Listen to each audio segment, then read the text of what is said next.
What you gonna do with that dessert? Meron kami ditong guys, avocado na merong gatas and ice. Galing to kay Kay. Galing pang Mexico, Pampanga yung avocado na to. Walang ugat. Alam ko gusto nyo rin to guys. Shout out, Casey Pineda.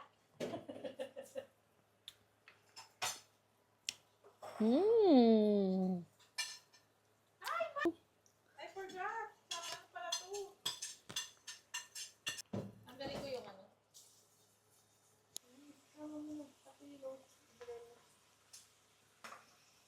Baka makinig siya.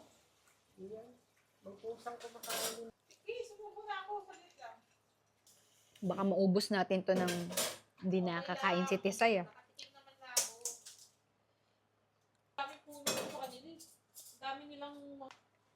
Last bite na to guys. Tira natin si Shine. Sige lang. Sumubo ka ng sumubo. Kawawa naman siya. Sarap nito. Kailangan matikman niya rin to.